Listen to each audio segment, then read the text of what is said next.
should be divided. 8 hours of work, 8 hours of rest, and 8 hours for our own improvement. We're not just here to work our asses off for 50 years and then die.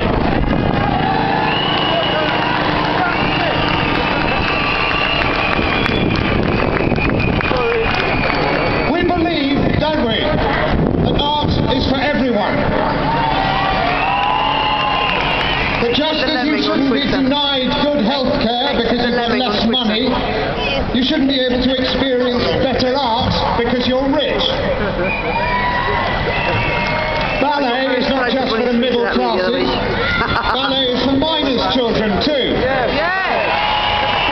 In fact, isn't there a film about that?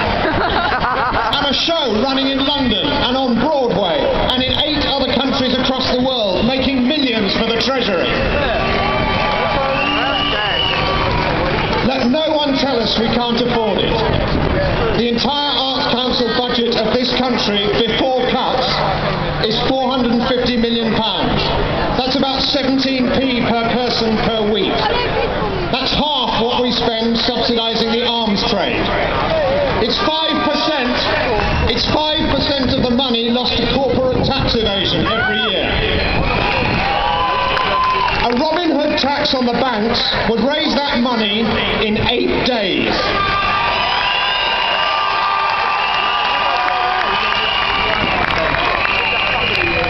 Theatres are not wasteful places. My union, Equity, is fighting for an actor's minimum wage of £400 a week. It wasn't people on those sort of wages who produced this deficit. These cuts are ideological. Conservatives don't like art being cheap because it educates and enlightens working people.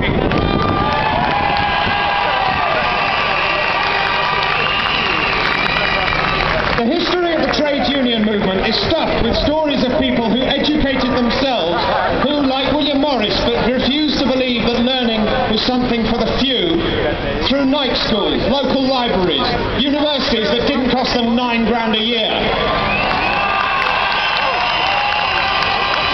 With structures like that in place, a society can truly call itself big. The coalition's right hand doesn't know what its left hand is doing. On Monday, Michael Gove said that children should be reading 50 books a year. Good idea. So why not stop local authorities closing 520 libraries?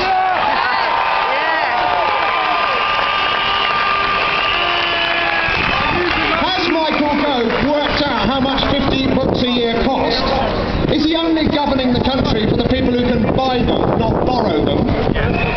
That's not just a failure of government, it's a failure of imagination. Perhaps we should go to the theatre more often. This hands-off approach to local authority funding means councils are given budgets that are impossible to balance, and the government says, sorry, it's none of our business.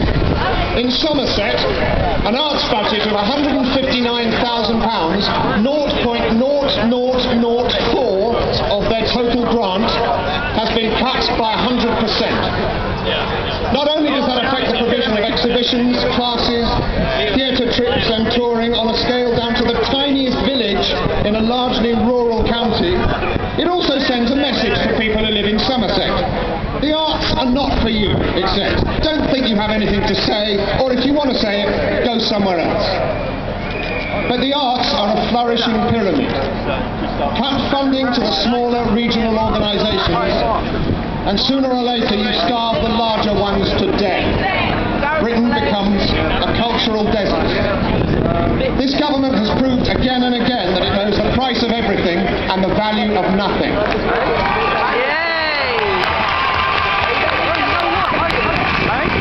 Sometimes the bottom line isn't the bottom line. Some things in life are worth it anyway.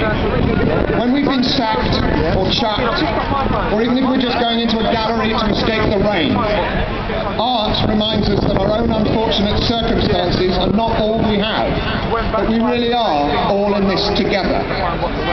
Art is essential for dealing with the tricky condition we call human. Access to it is not a luxury. It's a right worth fighting for.